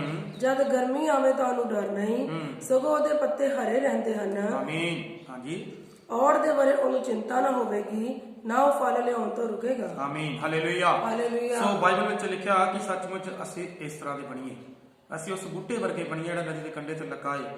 ਜਦੋਂ ਔੜ ਆਉਂਦੀ ਏ ਉਹਨੂੰ ਕੋਈ ਚਿੰਤਾ ਨਹੀਂ ਹੁੰਦੀ। ਵਚਨ 'ਚ ਲਿਖਿਆ ਔੜ ਦੇ ਵਰਿਆਂ 'ਚ, ਔਰ ਜਦੋਂ ਸੋਕਾ ਪੈਂਦਾ ਏ, ਜਦੋਂ ਪਾਣੀ ਸੁੱਕ ਜਾਂਦੇ ਨੇ, ਜਦੋਂ ਸੱਚਮੁੱਚ ਬਹੁਤ ਸਾਰੀ ਕੜੀ ਧੁੱਪ ਨਿਕਲਦੀ ਏ, ਉਹਨੂੰ ਕੋਈ ਚਿੰਤਾ ਨਹੀਂ ਏ, ਉਹ ਕਿਉਂਕਿ ਉਹ ਆਪਣਾ ਰੁੱਤ ਸਿਰ ਫਲ ਦੇ ਹੀ ਜਾਂਦਾ ਏ, ਕਿਉਂਕਿ ਜਿਹੜੀਆਂ ਜੜ੍ਹਾਂ ਹੈਗੀਆਂ ਏ ਉਹਦੀਆਂ ਪਾਣੀ ਵੱਲ ਵਧੀਆਂ ਹੋਈਆਂ ਏ ਤੇ ਉਹ ਹਰਿਆਲੀ ਉਹਦੇ ਜੀਵਨ 'ਚ ਛਾਈ ਹੋਈ ਆ। ਹਾਲੇਲੂਇਆ। ਸੋ ਇਸੇ ਤਰੀਕੇ ਨਾਲ ਭੈਣ ਭਾਈਓ, ਜੇ ਅਸੀਂ ਪਰਮੇਸ਼ਵਰ ਦੇ ਉੱਤੇ ਭਰੋਸਾ ਰੱਖਾਂਗੇ ਤੇ ਤੰਗੀਆਂ ਵਿੱਚ ਵੀ, ਮੁਸੀਬਤਾਂ ਦੇ ਵਿੱਚ ਵੀ, ਮਹਾਮਾਰੀਆਂ ਦੇ ਵਿੱਚ ਵੀ ਔਰ ਕਲੇਸ਼ਾਂ ਦੇ ਵਿੱਚ ਵੀ ਖੁਦਾ ਸਾਡਾ ਸਾਥ ਛੱਡੇਗਾ ਨਹੀਂ। ਹਾਲੇਲੂਇਆ। ਅਸੀਂ ਵੇਖ ਰਹੇ ਇਹਨਾਂ ਦਿਨਾਂ ਵਿੱਚ ਔਰ 40 ਦਿਨ ਦਾ ਲੋਕਡਾਊਨ ਹੋ ਗਿਆ ਔਰ ਸੱਚਮੁੱਚ ਹੀ ਬਹੁਤ ਸਾਰੇ ਲੋਕ ਪਰੇਸ਼ਾਨ ਨੇ ਔਰ ਇਹ ਬਿਮਾਰੀ ਦਿਨ ਬ ਦਿਨ ਵੱਧਦੀ ਜਾ ਰਹੀ ਆ। ਬਹੁਤ ਸਾਰੇ ਦੇਸ਼ਾਂ ਨੂੰ ਇਹਨੇ ਆਪਣੀ ਲਪੇਟ 'ਚ ਲੈ ਲਿਆ ਹੈ ਔਰ ਬਹੁਤ ਸਾਰੀਆਂ ਜਾਨਾਂ ਚਲੇ ਗਈਆਂ ਨੇ, ਬਹੁਤ ਸਾਰੇ ਲੋਕ ਅਜੇ ਵੀ ਪ੍ਰਭਾਵਿਤ ਹੋਏ ਨੇ, ਬਹੁਤ ਸਾਰਾ ਔਰ ਲੋਕਾਂ ਦੀ ਜ਼ਿੰਦਗੀ ਅੰਦਰ ਖਤਰਾ ਪਿਆ ਹੋਇਆ ਹੈ ਕਿ ਅਸੀਂ ਬਚਾਂਗੇ ਕਿ ਨਹੀਂ ਬਚਾਂਗੇ, ਅਸੀਂ ਕਿੱਦਾਂ ਬਚਾਅ ਹੋਵੇਗਾ, ਕਿਉਂਕਿ ਅਜੇ ਤੱਕ ਇਹਦਾ ਕੋਈ ਮੈਡੀਸਨ ਨਹੀਂ ਬਣਿਆ, ਅਸੀਂ ਕਰੋਨਾ ਤੋਂ ਕਿੱਦਾਂ ਬਚਾਂਗੇ। ਲੇਕਿਨ ਭੈਣ ਭਾਈਓ, ਮੈਂ ਦੱਸਣਾ ਚਾਹਨਾ ਹੈ, ਜੇਕਰ ਅਸੀਂ ਪਰਮੇਸ਼ਵਰ ਤੇ ਭਰੋਸਾ ਰੱਖਦੇ ਹਾਂ ਤੇ ਇਹ ਬਿਮਾਰੀ ਸਾਡੇ ਨੇੜੇ ਵੀ ਨਹੀਂ ਆਵੇਗੀ। ਹਾਲੇਲੂਇਆ। ਸੋ ਬਾਈਬਲ ਦੱਸਦੀ ਹੈ ਕਿ ਜਿਹੜਾ ਇਨਸਾਨ ਪਰਮੇਸ਼ਵਰ ਤੇ ਭਰੋਸਾ ਰੱਖਦਾ ਹੈ ਉਹ ਮਰਦ ਮੁਬਾਰਕ ਹੈ। ਹਾਲੇਲੂਇਆ। ਉਹ ਮਰਦ ਖੁਸ਼ ਨਸੀਬ ਆ, ਭਾਗਾਂ ਵਾਲਾ ਹੈ। ਸੋ ਪਿਆਰੇ ਭੈਣ ਭਾਈਓ, ਅੱਜ ਤੁਹਾਨੂੰ ਦੱਸਣਾ ਚਾਹਨਾ ਹੈ ਕਿ ਅਸੀਂ ਆਪਣਾ ਭਰੋਸਾ ਪਰਮੇਸ਼ਵਰ ਉੱਤੇ ਬਣਾਈ ਰੱਖੀਏ। ਹਾਲੇਲੂਇਆ। ਆਪਣੇ ਭਰੋਸੇ ਨੂੰ ਅਸੀਂ ਖੁਦਾ ਵੱਲੋਂ ਦੂਰ ਨਹੀਂ ਕਰਨਾ। ਮੁਬਾਰਕ ਉਹੀ ਮਰਦ ਆ, ਮੁਬਾਰਕ ਉਹੀ ਇਨਸਾਨ ਆ ਜਿਹਦਾ ਭਰੋਸਾ ਯਹੋਵਾ ਉੱਤੇ ਆ। ਇਸ ਲਈ ਸਾਡਾ ਵੀ ਭਰੋਸਾ ਯਹੋਵਾ ਉੱਤੇ ਹੋਵੇਗਾ। ਅਸੀਂ ਉਸ ਪੇੜ ਵਰਗੇ ਹੋਵਾਂਗੇ ਜਿਹਦੇ ਪੱਤੇ ਕਦੀ ਸੜਦੇ ਨਹੀਂ ਆ, ਜਿਹੜਾ ਕਦੀ ਕਮਲਾਉਂਦਾ ਨਹੀਂ ਆ ਔਰ ਜਿਹਨੂੰ ਸੱਚਮੁੱਚ ਔੜ ਦੇ ਵੜਿਆਂ ਵਿੱਚ ਵੀ ਕੋਈ ਪਰੇਸ਼ਾਨੀ ਨਹੀਂ ਆ। ਹਾਲੇਲੂਇਆ। ਸਾਡਾ ਵੀ ਦੁੱਖ ਦੇ ਦਿਨਾਂ ਵਿੱਚ ਵੀ ਔਰ ਮਹਾਮਾਰੀਆਂ ਦੇ ਸਮੇਂ ਵਿੱਚ ਵੀ ਕੋਈ ਪਰੇਸ਼ਾਨੀ ਨਹੀਂ ਹੋਵੇਗੀ, ਕਿਉਂਕਿ ਸਾਡਾ ਪਰਮੇਸ਼ਰ ਸਾਨੂੰ ਹਰ ਸਮੇਂ ਬਚਾਵੇਗਾ ਔਰ ਸਾਡੀ ਸਹਾਇਤਾ ਕਰੇਗਾ। ਹਾਲੇਲੂਇਆ। ਸੋ ਦੂਸਰੀ ਗੱਲ ਹੈ, ਜਿਹੜੇ ਲੋਕ ਪਰਮੇਸ਼ਰ ਉੱਤੇ ਭਰੋਸਾ ਨਹੀਂ ਰੱਖਦੇ ਤੇ ਸੱਚਮੁੱਚ ਹੀ ਸਜ਼ਾ ਦੇ ਹੇਠ ਜਾਂਦੇ ਨੇ। ਸੋ ਇਸ ਲਈ ਮੈਂ ਨਹੀਂ ਚਾਹੁੰਦਾ ਕਿ ਅਸੀਂ ਪਰਮੇਸ਼ਰ ਤੇ ਭਰੋਸਾ ਨਾ ਰੱਖੀਏ। ਜੇ ਅਸੀਂ ਸਜ਼ਾ ਤੋਂ ਬਚਣਾ ਚਾਹੁੰਦੇ ਹਾਂ ਤਾਂ ਸਾਨੂੰ ਜ਼ਰੂਰ ਔਰ ਖੁਦਾ ਉੱਤੇ ਭਰੋਸਾ ਰੱਖਣਾ ਚਾਹੀਦਾ ਹੈ। ਹਾਲੇਲੂਇਆ। ਸੋ ਪਹਿਲੀ ਗੱਲ ਮੈਂ ਦੱਸਿਆ ਕਿ ਪਰਮੇਸ਼ਰ ਉੱਤੇ ਭਰੋਸਾ ਰੱਖੋ। ਜੇ ਅਸੀਂ ਭਰੋਸਾ, ਦੂਸਰੀ ਗੱਲ ਹੈ, ਜੇ ਅਸੀਂ ਖੁਦਾ ਉੱਤੇ ਭਰੋਸਾ ਨਹੀਂ ਰੱਖਦੇ ਤੇ ਅਸੀਂ ਸੱਚਮੁੱਚ ਆਪਣੇ ਕ੍ਰੋਧ ਨੂੰ ਇਕੱਠਾ ਕਰਦੇ ਹਾਂ ਔਰ ਇੱਕ ਦਿਨ ਸੱਚਮੁੱਚ ਹੀ ਔਰ ਖੁਦਾ ਦਾ ਕ੍ਰੋਧ ਸਾਡੇ ਤੇ ਭਟਕੇਗਾ ਔਰ ਜ਼ਰੂਰ ਅਸੀਂ ਨਾਸ਼ ਹੋ ਜਾਵਾਂਗੇ। ਇਸ ਲਈ ਔਰ ਸਮਾਂ ਆਉਣ ਤੋਂ ਪਹਿਲਾਂ ਪਰਮੇਸ਼ਵਰ ਦੀ ਆਮਦ ਆਉਣ ਤੋਂ ਪਹਿਲਾਂ ਅਸੀਂ ਉਸ ਪਰਮੇਸ਼ਵਰ ਤੇ ਭਰੋਸਾ ਕਰਕੇ ਅਸੀਂ ਪ੍ਰਭੂ ਨੂੰ ਗ੍ਰਹਿਣ ਕਰਨਾ ਹੈ। ਜੇ ਅਜੇ ਤੱਕ ਤੁਸੀਂ ਤੋਬਾ ਨਹੀਂ ਕੀਤੀ ਤਾਂ ਆਪਣੇ ਪਾਪਾਂ ਦੀ ਤੋਬਾ ਕਰੋ। ਜੇ ਤੋਬਾ ਕਰਕੇ ਤੁਸੀਂ ਆਪਣਾ ਪੂਰਾ ਜੀਵਨ ਪ੍ਰਭੂ ਯਿਸੂ ਮਸੀਹ ਨੂੰ ਨਹੀਂ ਦੇ ਰਹੇ, ਅਜੇ ਤੱਕ ਨਵੀਂ ਜ਼ਿੰਦਗੀ ਨਹੀਂ ਪਾਈ, ਬਪਤਿਸਮਾ ਨਹੀਂ ਲਿਆ, ਤੇ ਜ਼ਰੂਰ ਸਮਾਂ ਨਾ ਗਵਾਓ। ਤੁਸੀਂ ਬਪਤਿਸਮੇ ਲਈ ਆਪਣੇ ਜੀਵਨ ਨੂੰ ਤਿਆਰ ਕਰੋ ਤਾਂ ਕਿ ਜਿਹੜਾ ਤੋਬਾ ਕਰੇਗਾ ਉਹ ਹੀ ਬਚਾਇਆ ਜਾਏਗਾ। ਹਾਲੇਲੂਇਆ। ਇਸ ਲਈ ਪਰਮੇਸ਼ਵਰ ਤੇ ਭਰੋਸਾ ਰੱਖਣਾ ਬਹੁਤ ਜ਼ਰੂਰੀ ਹੈ। ਇਹਨਾਂ ਦਿਨਾਂ 'ਚ ਤੁਸੀਂ ਹੋਰ ਗੱਲਾਂ ਵੱਲ ਭਰੋਸਾ ਨਾ ਕਰੋ, ਸਿਰਫ ਪਰਮੇਸ਼ਵਰ ਤੇ ਭਰੋਸਾ ਰੱਖੋ ਤਾਂ ਕਿ ਤੁਸੀਂ ਬਚਾਏ ਜਾਓ। ਹਾਲੇਲੂਇਆ। ਸੋ ਆਈਏ ਅਸੀਂ ਪਰਮੇਸ਼ਵਰ ਦੇ ਵਿੱਚੋਂ ਪੜਾਂਗੇ ਸੀ ਯਿਰਮੀਆ ਨਬੀ ਦੀ ਪੁਸਤਕ 16 ਅਧਿਆਏ ਉਹਦੀ 4 ਅਧ ਨੂੰ ਪੜੋ। ਯਿਰਮੀਆ 16 ਦੀ 4 ਪੜਾਂਗੇ ਸੀ। ਉਹ ਮੌਤ ਵਾਲੀਆਂ ਬਿਮਾਰੀਆਂ ਨਾਲ ਮਰਨਗੇ, ਨਾ ਕੋਈ ਵਿਰਲਾਪ ਕਰੇਗਾ, ਨਾ ਉਹ ਦੱਬੇ ਜਾਣਗੇ। ਉਹ ਭੂਮੀ ਉੱਤੇ ਰੂੜੀ ਵਾਂਗੂ ਹੋਣਗੇ, ਉਹ ਤਲਵਾਰ ਅਤੇ ਕਾਲ ਨਾਲ ਮੁੱਕ ਜਾਣਗੇ। ਉਹਨਾਂ ਦੀਆਂ ਲੋਥਾਂ ਆਕਾਸ਼ ਦੇ ਪੰਛੀਆਂ ਅਤੇ ਧਰਤੀ ਦੇ ਦਰਿੰਦਿਆਂ ਦੇ ਖਾਣ ਲਈ ਹੋਣਗੀਆਂ। ਆਮੀਨ। ਹਾਲੇਲੂਇਆ। ਹਾਲੇਲੂਇਆ। ਸੋ ਦੇਖੋ, ਅਸੀਂ ਇਸੇ ਜਗ੍ਹਾ ਤੇ ਯਿਰਮੀਆ ਦੀ ਕਿਤਾਬ ਦੇ ਵਿੱਚ ਇਸ ਵਚਨ ਨੂੰ ਪੜ ਰਹੇ ਹਾਂ। ਬਾਈਬਲ 'ਚ ਲਿਖਿਆ ਕਿ ਸੱਚਮੁੱਚ ਹੀ ਜਿਹੜੇ ਲੋਕ ਪਰਮੇਸ਼ਵਰ ਉੱਤੇ ਭਰੋਸਾ ਨਹੀਂ ਕਰਦੇ, ਜਿਹੜੇ ਲੋਕ ਪਰਮੇਸ਼ਵਰ ਦੀ ਆਗਿਆਵਾਂ ਨਹੀਂ ਮੰਨਦੇ, ਜਿਹੜੇ ਲੋਕ ਪਰਮੇਸ਼ਵਰ ਦੇ ਹੁਕਮਾਂ ਤੋਂ ਬਾਹਰ ਨੇ, ਜਾਂ ਫਿਰ ਔਰ ਜਿਹੜੇ ਲੋਕ ਸੁਣ ਕੇ ਤੇ ਅਣਸੁਣਿਆ ਕਰ ਦਿੰਦੇ ਆ, ਜਾਂ ਫਿਰ ਜਿਹੜੇ ਉਹ ਲੋਕ ਨੇ ਜਿਹੜੇ ਪਰਮੇਸ਼ਵਰ ਦੇ ਵਚਨ ਨੂੰ ਫੋਲੋ ਨਹੀਂ ਕਰਦੇ। ਚਰਚ ਜਾਂਦੇ ਜ਼ਰੂਰ ਆ, ਚਰਚ ਜਾਂਦੇ ਨੇ, ਚਰਚ ਵਿੱਚ ਬੈਠਦੇ ਨੇ, ਵਚਨ ਸੁਣਦੇ ਨੇ, ਲੇਕਿਨ ਆਪਣੇ ਜੀਵਨ ਵੱਲ ਪਰਮੇਸ਼ਵਰ ਵੱਲ ਧਿਆਨ ਨਹੀਂ ਕਰਦੇ ਕਿ ਪ੍ਰਭੂ ਯਿਸੂ ਮਸੀਹ ਮੈਨੂੰ ਬਚਾਉਣ ਦੇ ਲਈ ਆਇਆ ਹੈ, ਮੈਨੂੰ ਆਪਣਾ ਜੀਵਨ ਪਰਮੇਸ਼ਵਰ ਨੂੰ ਦੇਣਾ ਚਾਹੀਦਾ ਹੈ, ਮੈਨੂੰ ਹਰ ਨਸ਼ੇ ਛੱਡਣੇ ਚਾਹੀਦੇ ਨੇ ਔਰ ਮੈਨੂੰ ਬੀੜੀ, ਸਿਗਰਟ, ਤੰਬਾਕੂ, ਦਾਰੂ ਛੱਡਣਾ ਚਾਹੀਦਾ ਹੈ, ਗਾਲੀ ਗਲੋਚ ਛੱਡਣਾ ਚਾਹੀਦਾ ਹੈ, ਬੁਰੀਆਂ ਆਦਤਾਂ ਮੈਂ ਆਪਣੇ ਜੀਵਨ ਚੋਂ ਕੱਢਾਂ ਤੇ ਤਾਂ ਕਿ ਮੈਂ ਨਾਸ਼ ਨਾ ਹੋਵਾਂ। ਜੇਕਰ ਅਸੀਂ ਪਰਮੇਸ਼ਵਰ ਤੇ ਭਰੋਸਾ ਰੱਖਦੇ ਹੋਵਾਂਗੇ ਸਾਡੇ ਜੀਵਨ 'ਚ ਇਹ ਗੱਲਾਂ ਨਹੀਂ ਹੋਣਗੀਆਂ। ਹਾਲੇਲੂਇਆ। ਅਸੀਂ ਇੱਕ ਚੰਗੇ ਔਰ ਪ੍ਰਾਰਥਨਾ ਕਰਨ ਵਾਲੇ ਇਨਸਾਨ ਬਣਾਂਗੇ। ਬਾਈਬਲ 'ਚ ਲਿਖਿਆ ਜਿਹੜਾ ਇਨਸਾਨ ਪਰਮੇਸ਼ਵਰ ਤੇ ਭਰੋਸਾ ਨਹੀਂ ਨਾ ਰੱਖਦਾ ਉਹ ਮੌਤ ਵਾਲੀਆਂ ਬਿਮਾਰੀਆਂ ਦੇ ਨਾਲ ਹੋਏ ਜਾਏਗਾ, ਮਰੇਗਾ। ਹਾਲੇਲੂਇਆ। ਉਹਦੇ ਜੀਵਨ 'ਚ ਇਹੋ ਜਿਹੀਆਂ ਬਿਮਾਰੀਆਂ ਹੋਣਗੀਆਂ ਜਿਹਦੇ ਨਾਲ ਉਹ ਚੰਗਾ ਨਹੀਂ ਹੋ ਸਕਦਾ, ਉਹਦੀ ਕੋਈ ਮੈਡੀਸਿਨ ਨਹੀਂ ਹੋਏਗੀ, ਉਹ ਮੌਤ ਵਾਲੀਆਂ ਬਿਮਾਰੀਆਂ ਦੇ ਨਾਲ ਹੀ ਹੋ ਜਾਏਗਾ ਜੀ, ਉਹ ਮਰੇਗਾ। ਹਾਲੇਲੂਇਆ। ਬੱਚੇ ਚ ਲਿਖਿਆ ਉਹਦੇ ਵਿੱਚ ਇਹੋ ਜਿਹੀਆਂ ਬਿਮਾਰੀਆਂ ਆ ਜਾਣਗੀਆਂ ਕਿ ਉਹ ਮਰ ਹੀ ਜਾਏਗਾ। ਪਰ ਬੱਚੇ ਚ ਲਿਖਿਆ ਜਦੋਂ ਮਰ ਜਾਵੇਗਾ ਤਾਂ ਉਹਦਾ ਕੋਈ ਵਰਲਾਪ ਕਰਨ ਵਾਲਾ, ਉਹਦੀ ਡੈਡ ਬੋਡੀ ਤੇ ਕੋਈ ਰੋਣ ਵਾਲਾ ਵੀ ਨਹੀਂ ਹੋਵੇਗਾ। ਹਾਲੇਲੂਇਆ। ਉਹਨੂੰ ਕੋਈ ਰੋਣ ਵਾਲਾ ਵੀ ਨਹੀਂ ਹੋਵੇਗਾ, ਉਹਨੂੰ ਕੋਈ ਦੇਖਣ ਵਾਲਾ ਵੀ ਨਹੀਂ ਹੋਵੇਗਾ। ਬੱਚੇ ਚ ਲਿਖਿਆ ਉਹਨੂੰ ਕੋਈ ਸਾਂਭਣ ਵਾਲਾ ਵੀ ਨਹੀਂ ਹੋਵੇਗਾ। ਉਹਦੀਆਂ ਜਿਹੜੀਆਂ ਉਹ ਭੂਮੀ ਵਿੱਚ ਉਹਦੀ ਲੋਥਾਂ ਜਿਹੜੀਆਂ ਗਲ ਸੜ ਜਾਣਗੀਆਂ, ਜ਼ਮੀਨ ਤੇ ਡਿੱਗੀਆਂ ਰਹਿਣਗੀਆਂ, ਰੂੜੀ ਦੇ ਸਮਾਨ ਹੋਣਗੀਆਂ। ਉਹਨੂੰ ਕੋਈ ਸਾਂਭਣ ਵਾਲਾ, ਦੱਬਣ ਵਾਲਾ ਨਹੀਂ ਹੋਵੇਗਾ, ਉਹਦੇ ਉੱਤੇ ਕੋਈ ਔਰ ਸਮੱਲਾ ਮਲਣ ਵਾਲਾ ਨਹੀਂ ਹੋਵੇਗਾ। ਹਾਲੇਲੂਇਆ। ਸੋ ਪਿਆਰੇ ਭੈਣ ਭਾਈਓ, ਇਸੇ ਤਰੀਕੇ ਨਾਲ ਪਰਮੇਸ਼ਰ ਦਾ ਵਚਨ ਅੱਜ ਸਾਨੂੰ ਕੀ ਕਹਿ ਰਿਹਾ ਹੈ? ਜੇਕਰ ਅਸੀਂ ਚਾਹੁੰਦੇ ਹਾਂ ਕਿ ਸਾਡੀਆਂ ਲੋਥਾਂ ਜਿਹੜੀਆਂ ਨੇ ਆਕਾਸ਼ ਦੇ ਪੰਛੀ ਨਾ ਖਾਣ, ਦਰਿੰਦੇ ਨਾ ਖਾਣ, ਤੇ ਸੱਚਮੁੱਚ ਅਸੀਂ ਔਰ ਰੂੜੀ ਵਰਗੇ ਨਾ ਬਣੀਏ, ਤੇ ਭੈਣ ਭਾਈਓ ਸਾਨੂੰ ਚਾਹੀਦਾ ਹੈ ਕਿ ਅਸੀਂ ਆਪਣੇ ਜੀਵਨ ਦੇ ਵਿੱਚ ਸਮਾਂ ਨਾ ਗਵਾਈਏ। ਇਹ ਸਮਾਂ ਬੜਾ ਥੋੜਾ ਸਾਡੇ ਕੋਲ ਰਹਿ ਗਿਆ ਹੈ, ਪਰ ਥੋੜਾ ਸਮਾਂ ਜੋ ਰਹਿ ਗਿਆ ਇਹ ਬਹੁਤ ਹੀ ਕੀਮਤੀ ਹੈ। ਹਾਲੇਲੂਇਆ। ਬਹੁਤ ਹੀ ਜ਼ਿਆਦਾ ਕੀ ਹੈਗਾ ਜੀ, ਇਹ ਕੀਮਤੀ, ਬਹੁਤ ਕੀਮਤੀ ਹੈ। ਇਸ ਸਮੇਂ ਨੂੰ ਨਾ ਗਵਾਉਂਦੇ ਹੋਏ ਵੀ ਅਸੀਂ ਉਸ ਪਰਮੇਸ਼ਰ ਵਿੱਚ ਬਣੇ ਰਹੀਏ। ਹਾਲੇਲੂਇਆ। ਸੋ ਇਹ ਕੀਮਤੀ ਸਮਾਂ ਜਿਹੜਾ ਸਾਨੂੰ ਪ੍ਰਭੂ ਨੇ ਦਿੱਤਾ ਹੈ, ਇਸੇ ਲਈ ਦਿੱਤਾ ਹੈ ਕਿ ਅਸੀਂ ਆਪਣਾ ਰਹਿੰਦਾ ਜੀਵਨ ਖੁਦਾ ਨੂੰ ਦੇ ਦਈਏ। ਹਾਲੇਲੂਇਆ। ਜੇਕਰ ਤੁਹਾਡੀ ਉਮਰ 35 ਸਾਲ ਦੀ, 40 ਸਾਲ ਦੀ, 80 ਸਾਲ ਦੀ ਹੋ ਗਈ ਹੈ, ਜੇ ਤੁਸੀਂ ਅਜੇ ਵੀ ਆਪਣੀ ਜ਼ਿੰਦਗੀ ਗੁਜ਼ਾਰ ਰਹੇ ਅੱਛੇ ਢੰਗ ਦੇ ਨਾਲ, ਤੇ ਅਜੇ ਵੀ ਪ੍ਰਭੂ ਨੇ ਤੁਹਾਨੂੰ ਸਮਾਂ ਦਿੱਤਾ ਹੈ। ਜੇ ਤੁਸੀਂ ਨੌਜਵਾਨ ਹੋ, ਅਜੇ ਵੀ ਤੁਹਾਨੂੰ ਖੁਦਾ ਨੇ ਇੱਕ ਚੰਗਾ ਸਮਾਂ ਦਿੱਤਾ ਹੈ ਕਿ ਜੋ ਵੀ ਤੁਹਾਡੇ ਕੋਲ ਜ਼ਿੰਦਗੀ ਬਚੀ ਹੈ, ਇਹ ਤੁਸੀਂ ਖੁਦਾ ਦੇ ਲੇਖੇ ਲਾਓ। ਹਾਲੇਲੂਇਆ। ਪਰ ਆਪਣਾ ਜੀਵਨ ਪਰਮੇਸ਼ਰ ਨੂੰ ਦਵੋ, ਕਿਉਂਕਿ ਸਮਾਂ ਬਹੁਤ ਹੀ ਔਰ ਨੇੜੇ ਆ ਗਿਆ ਪਰਮੇਸ਼ਰ ਦੇ ਆਉਣ ਦਾ। ਇਹ ਮਹਾਮਾਰੀਆਂ ਫੈਲ ਰਹੀਆਂ ਨੇ, ਅੰਤ ਦੇ ਦਿਨ ਨੇੜੇ ਆ ਗਿਆ ਹੈ। ਜਿਹੜਾ ਬਚਾਇਆ ਜਾਏਗਾ ਉਹੀ ਹੀ ਪਰਮੇਸ਼ਰ ਦੇ ਰਾਜ ਵਿੱਚ ਜਾਏਗਾ। ਹਾਲੇਲੂਇਆ। ਸੋ ਇਸ ਲਈ ਬੱਚੇ ਚ ਲਿਖਿਆ, ਜੇ ਅਸੀਂ ਹੁਕਮਾਂ ਨੂੰ ਨਹੀਂ ਮੰਨਦੇ, ਜੇ ਅਸੀਂ ਪਰਮੇਸ਼ਰ ਤੇ ਭਰੋਸਾ ਨਹੀਂ ਰੱਖਦੇ, ਤਾਂ ਅਸੀਂ ਸੱਚਮੁੱਚ ਇਹੋ ਜਿਹੀਆਂ ਔਰ ਬਿਮਾਰੀਆਂ ਸਾਡੇ ਜੀਵਨ ਚ ਆਉਣਗੀਆਂ ਕਿ ਜਿਹਦੇ ਨਾਲ ਸਾਡੀ ਮੌਤ ਹੀ ਹੋਵੇਗੀ। ਹਾਲੇਲੂਇਆ। ਸੋ ਆਈਏ ਅਸੀਂ ਪਰਮੇਸ਼ਰ ਦੇ ਵਿੱਚ ਇੱਕ ਹੋਰ ਇੱਕ ਨੂੰ ਪੜਾਂਗੇ, ਰੋਮੀਆਂ ਦੀ ਪੁਸਤਕ ਪੜਾਂਗੇ ਸੀ, ਰੋਮੀਆਂ ਦੀ ਪੱਤਰੀ 2 ਅਧਿਆਏ, ਰੋਮੀਆਂ 2 ਅਧਿਆਏ ਉਹਦੀ 5 ਆਇਤ ਨੂੰ ਅਸੀਂ ਪਰਮੇਸ਼ਰ ਦੇ ਵਿੱਚ ਪੜਾਂਗੇ। ਸਗੋਂ ਆਪਣੀ ਕਠੋਰਤਾਈ ਅਤੇ ਪਛਤਾਵੇ ਤੋਂ ਰਹਿਤ ਮਨ ਦੇ ਅਨੁਸਾਰ ਉਸ ਦਿਨ ਵਿੱਚ ਜਦੋਂ ਪਰਮੇਸ਼ਰ ਦਾ ਕ੍ਰੋਧ ਅਤੇ ਸੱਚਾ ਨਿਆਂ ਪ੍ਰਗਟ ਹੋਵੇਗਾ, ਆਪਣੇ ਲਈ ਕ੍ਰੋਧ ਇਕੱਠਾ ਕਰੀ ਜਾਂਦਾ ਹੈ। ਹਾਲੇਲੂਇਆ। ਹਾਲੇਲੂਇਆ। ਸੋ ਵਚਨ ਚ ਲਿਖਿਆ ਕਿ ਸਗੋਂ ਆਪਣੀ ਕਠੋਰਤਾਈ ਅਤੇ ਪਛਤਾਵੇ ਤੋਂ ਰਹਿਤ ਮਨ ਦੇ ਅਨੁਸਾਰ ਉਸ ਦਿਨ ਵਿੱਚ ਜਦੋਂ ਪਰਮੇਸ਼ਰ ਦਾ ਕ੍ਰੋਧ ਅਤੇ ਵਿੱਚ ਲਿਖਿਆ ਪਰਮੇਸ਼ਰ ਦਾ ਕ੍ਰੋਧ ਸੱਚਾ ਨਿਆਂ ਪ੍ਰਗਟ ਹੋਵੇਗਾ। ਇੱਕ ਦਿਨ ਪਰਮੇਸ਼ਰ ਦਾ ਗੁੱਸਾ ਸਾਡੇ ਉੱਤੇ ਜ਼ਾਹਰ ਹੋਣਾ। ਹਾਲੇਲੂਇਆ। ਅੱਜ ਸਾਨੂੰ ਬਖਸ਼ ਰਿਹਾ ਹੈ, ਅੱਜ ਸਾਨੂੰ ਮਾਫੀ ਦੇ ਰਿਹਾ ਹੈ, ਔਰ ਅੱਜ ਸਾਨੂੰ ਮਾਫ ਹੀ ਕਰ ਰਿਹਾ। ਅੱਜ ਆਪਣੇ ਪਾਪਾਂ ਦੀ ਆਪਾਂ ਮਾਫੀ ਮੰਗਦੇ ਹਾਂ ਤੇ ਪ੍ਰਭੂ ਸਾਨੂੰ ਮਾਫ ਵੀ ਕਰਦਾ ਹੈ। ਇੱਕ ਸਮਾਂ ਆਵੇਗਾ ਕਿ ਪਰਮੇਸ਼ਰ ਕਹੇਗਾ ਮੈਂ ਤੁਹਾਨੂੰ ਜਾਣਦਾ ਵੀ ਨਹੀਂ। ਹਾਲੇਲੂਇਆ। ਪਰਮੇਸ਼ਰ ਫਿਰ ਇਨਕਾਰ ਕਰੇਗਾ। ਉਸ ਦਿਨ ਸਾਡੇ ਕੋਲ ਤੋਬਾ ਕਰਨ ਦਾ ਸਮਾਂ ਨਹੀਂ ਹੋਵੇਗਾ। ਨੂਹ ਦੇ ਸਮੇਂ ਦੀ ਅਸੀਂ ਕਹਾਣੀ ਨੂੰ ਪੜ੍ਹਦੇ ਹਾਂ। ਉਤਪੱਤੀ ਕਿਤਾਬ 'ਚ ਲਿਖਿਆ ਕਿ ਨੂਹ ਨੇ ਜਦੋਂ ਬੇੜੀ ਬਣਾ ਲਈ, ਪੂਰੀ ਤਿਆਰ ਹੋ ਗਈ, ਉਹਦਾ ਦਰਵਾਜ਼ਾ ਬੰਦ ਹੋ ਗਿਆ, ਔਰ ਜਦੋਂ ਮੀਂਹ ਪੈਣਾ ਸ਼ੁਰੂ ਹੋ ਗਿਆ ਤੇ ਫਿਰ ਲੋਕੀ ਆ ਕੇ ਕਹਿਣ ਲੱਗੇ ਨੂਹ ਸਾਡੇ ਲਈ ਵੀ ਬੇੜੀ ਦਾ ਦਰਵਾਜ਼ਾ ਖੋਲ ਤਾਂ ਕਿ ਅਸੀਂ ਵੀ ਕਿਉਂ ਜਾਈਏ, ਬਚ ਜਾਈਏ। ਲੇਕਿਨ ਫਿਰ ਨੂਹ ਨੇ ਆਵਾਜ਼ ਦਿੱਤੀ, ਇਹ ਦਰਵਾਜ਼ਾ ਮੈਂ ਨਹੀਂ ਬੰਦ ਕੀਤਾ, ਇਹ ਦਰਵਾਜ਼ਾ ਪਰਮੇਸ਼ਰ ਨੇ ਕੀ ਕਰ ਦਿੱਤਾ, ਇਹ ਬੰਦ ਕੀਤਾ ਹੋਇਆ ਹੈ। ਹਾਲੇਲੂਇਆ। ਉਸ ਦਿਨ ਤੋਂ ਬਾਅਦ ਜਦੋਂ ਦਰਵਾਜ਼ਾ ਬੰਦ ਹੋ ਗਿਆ, ਕੋਈ ਫਿਰ ਇਨਸਾਨ ਬੇੜੀ ਦੇ ਅੰਦਰ ਦਾਖਲ ਹੋ ਸਕਿਆ ਨਹੀਂ, ਕਿਉਂਕਿ ਪਰਮੇਸ਼ਰ ਨੇ ਦਰਵਾਜ਼ਾ ਬੰਦ ਕੀਤਾ। ਸਾਰੇ ਲੋਕ ਉਸ ਪਾਣੀ ਦੇ ਨਾਲ ਡੁੱਬ ਕੇ ਮਰ ਗਏ। ਹਾਲੇਲੂਇਆ। ਫਿਰ ਜਦੋਂ ਪ੍ਰਭੂ ਯਿਸੂ ਮਸੀਹ ਦੁਬਾਰਾ ਧਰਤੀ ਉੱਤੇ ਆਏਗਾ, ਉਹ ਜਦੋਂ ਯਿਸੂ ਮਸੀਹ ਧਰਤੀ ਉੱਤੇ ਆ ਜਾਵੇਗਾ, ਫਿਰ ਕਿਸੇ ਨੂੰ ਮਾਫੀ ਨਹੀਂ ਹੋਏਗੀ। ਫਿਰ ਪਰਮੇਸ਼ਰ ਆਪਣਾ ਗੁੱਸਾ ਜ਼ਾਹਿਰ ਕਰੇਗਾ। ਹਾਲੇਲੂਇਆ। ਔਰ ਕਿਸੇ ਨੂੰ ਨਹੀਂ ਬਖਸ਼ੇਗਾ। ਅੱਜ ਸਾਡੇ ਕੋਲ ਸਮਾਂ ਹੈ, ਅੱਜ ਅਸੀਂ ਆਪਣੇ ਜੀਵਨ ਨੂੰ ਪਰਮੇਸ਼ਰ ਨੂੰ ਦਈਏ, ਅੱਜ ਅਸੀਂ ਆਪਣਾ ਹਿਰਦਾ ਪਰਮੇਸ਼ਰ ਦੇ ਅੱਗੇ ਸੌਂਪੀਏ, ਆਪਣੇ ਸਿਰਾਂ ਨੂੰ ਅੱਗੇ ਝੁਕਾ ਕੇ ਅਸੀਂ ਪਰਮੇਸ਼ਰ ਤੇ ਭਰੋਸਾ ਕਰੀਏ। ਹਾਲੇਲੂਇਆ। ਸੋ ਵਚਨ ਜੋ ਅਸੀਂ ਪੜ੍ਹਦੇ ਵਚਨ ਜੋ ਲਿਖਿਆ, ਔਰ ਕਿ ਕ੍ਰੋਧ ਇਕੱਠਾ ਕਰੀ ਜਾ ਰਿਹਾ। ਹਾਲੇਲੂਇਆ। ਸੋ ਵਚਨ ਅਗਰ ਆਖਰੀ ਲਾਈਨ ਪੜ੍ਹੋ, ਇੱਥੇ ਲਿਖਿਆ ਹੈ ਆਪਣੇ ਲਈ ਕ੍ਰੋਧ ਇਕੱਠਾ ਕਰੀ ਜਾਂਦਾ ਹੈ। ਆਮੀਨ। ਹਾਲੇਲੂਇਆ। ਹਾਂਜੀ ਜੀ ਪੜ੍ਹੋ। ਉਹ ਹਰੇਕ ਨੂੰ ਉਹਦੀਆਂ ਕਰਨੀਆਂ ਦੇ ਅਨੁਸਾਰ ਫਲ ਦੇਵੇਗਾ। ਆਮੀਨ। ਹਾਲੇਲੂਇਆ। ਸੋ ਬਾਈਬਲ ਵਿੱਚ ਲਿਖਿਆ ਕਿ ਹਰੇਕ ਨੂੰ ਉਹਦੀਆਂ ਕਰਨੀਆਂ ਦੇ ਅਨੁਸਾਰ ਉਹਨੂੰ ਕੀ ਦੇਵੇਗਾ ਜੀ, ਫਲ ਦੇਵੇਗਾ। ਜਿੱਦਾਂ ਵੀ ਸਾਡੇ ਕੰਮ ਹੋਣਗੇ ਉਦਾਂ ਦੇ ਪਰਮੇਸ਼ਰ ਸਾਨੂੰ ਦਾ ਫਲ ਵੀ ਦੇਵੇਗਾ। ਹਾਲੇਲੂਇਆ। ਤੁਸੀਂ ਜਿਵੇਂ ਪੰਜਾਬੀ ਦੀ ਕਹਾਵਤ ਪੜ੍ਹਦੇ ਆ ਕਿ ਜਿਵੇਂ ਜਿੱਦਾਂ ਦੀ ਕੀਤੀ ਉਦਾਂ ਦੀ ਭਰ ਲਈ, ਹਨਾ, ਜੈਸੀ ਕਰਨੀ ਵੈਸੀ ਭਰ ਲਈ। ਹਾਲੇਲੂਇਆ। ਫਿਰ ਜਿੱਦਾਂ ਦੇ ਸਾਡੀ ਜ਼ਿੰਦਗੀ 'ਚ ਕੰਮ ਹੋਣਗੇ ਔਰ ਵੈਸੇ ਹੀ ਔਰ ਸਾਡੇ ਨਾਲ ਹਿਸਾਬ ਵੀ ਹੋਵੇਗਾ। ਹਾਲੇਲੂਇਆ। ਅੱਜ ਸਾਡੇ ਕੰਮ ਕਿਸ ਤਰ੍ਹਾਂ ਦੇ ਨੇ, ਸਾਨੂੰ ਆਪਣੇ ਅੰਦਰ ਝਾਤੀ ਮਾਰਨ ਦੀ ਲੋੜ ਹੈ। ਹਾਲੇਲੂਇਆ। ਅੱਜ ਸਾਡਾ ਜੀਵਨ ਕਿੱਦਾਂ ਦਾ ਹੈ, ਸਾਨੂੰ ਸਾਡੇ ਆਪਣੇ ਅੰਦਰ ਝਾਤੀ ਮਾਰ ਕੇ ਵੇਖਣ ਦੀ ਲੋੜ ਹੈਗੀ ਕਿ ਅਸੀਂ ਚੰਗੇ ਹਾਂ ਕਿ ਮਾੜੇ ਹਾਂ। ਸਾਡਾ ਜੀਵਨ ਪਾਪ ਨਾਲ ਭਰਿਆ ਹੈ ਕਿ ਅਸੀਂ ਆਪਣੇ ਜੀਵਨ 'ਚ ਪਾਪਾਂ ਦੀ ਮਾਫੀ ਪਾ ਚੁੱਕੇ ਹਾਂ। ਹਾਲੇਲੂਇਆ। ਜੇਕਰ ਨਹੀਂ ਪਾਈ ਤਾਂ ਸਾਨੂੰ ਪਾਪਾਂ ਦੀ ਮਾਫੀ ਪਾਉਣ ਦੀ ਲੋੜ ਹੈ। ਹਾਲੇਲੂਇਆ। ਸੋ ਪੁਰਾਣੇ ਨਿਯਮ ਵਿੱਚ ਇੱਕ ਔਰ ਕਹਾਣੀ ਹੈ, ਬਾਈਬਲ ਵਿੱਚ ਪੜ੍ਹਦੇ ਨਿਆਂਇਆਂ ਦੀ ਕਿਤਾਬ ਪਹਿਲਾ ਅਧਿਆਇ ਵਿੱਚ ਜਦੋਂ ਅਸੀਂ ਪੜ੍ਹਦੇ ਆ, ਯਹੋਸ਼ੂਆ ਦੇ ਮਰਨ ਤੋਂ ਬਾਅਦ ਇਸਰਾਏਲੀ ਲੋਕਾਂ ਵਿੱਚ ਔਰ ਜਦੋਂ ਦੁਬਾਰਾ ਉਹਨਾਂ ਨੇ ਯੁੱਧ ਕਰਨ ਵਿੱਚ ਤਿਆਰੀ ਕੀਤੀ ਤੇ ਉਹਨਾਂ ਪਰਮੇਸ਼ਰ ਕੋਲ ਪੁੱਛਿਆ ਯਹੋਸ਼ੂਆ ਦੇ ਮਰਨ ਤੋਂ ਬਾਅਦ ਇਸਰਾਏਲੀ ਲੋਕਾਂ ਨੇ ਔਰ ਗੋਤਰਾਂ ਦੇ ਅਨੁਸਾਰ ਲੋਕਾਂ ਨੇ ਔਰ ਪਰਮੇਸ਼ਵਰ ਤੋਂ ਪੁੱਛਿਆ ਕਿ ਪ੍ਰਭੂ ਜੀ ਅਸੀਂ ਹੁਣ ਦੁਬਾਰਾ ਫਿਰ ਜੰਗ ਕਰਨ ਦੀ ਤਿਆਰੀ ਕਰਨੀ ਹੈ ਅਤੇ ਕੌਣ ਜਾਏ, ਤੇ ਪਰਮੇਸ਼ਵਰ ਨੇ ਉਹਨਾਂ ਨੂੰ ਆਵਾਜ਼ ਦਿੱਤੀ ਯਹੂਦਾ ਦੇ ਲੋਕ ਜਾਣਗੇ। ਹੁਣ ਜੰਗ ਕਰਨ ਵਿੱਚ ਯਹੂਦਾ ਦੇ ਲੋਕ ਹੀ ਜਾਣਗੇ। ਹਾਲੇਲੂਇਆ। ਔਰ ਵਚਨ 'ਚ ਲਿਖਿਆ ਕਿ ਉਹਨਾਂ ਜਾ ਕੇ ਉਹਨਾਂ ਨੇ ਜੋ ਜੰਗ ਕੀਤੀ, ਪੜਾਂਗੇ ਅਸੀਂ ਵਚਨ ਦੇ ਵਿੱਚੋਂ, ਔਰ ਨਿਆਂਇਆਂ 1:5 ਤੋਂ ਪੜੋ।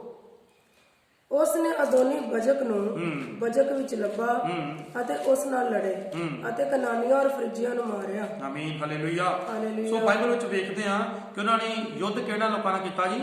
ਕਿਹਨਾਂ ਲੋਕਾਂ ਨਾਲ? ਕਨਾਨੀ ਲੋਕਾਂ ਨਾਲ ਕੀਤਾ। ਹਾਲੇਲੂਇਆ।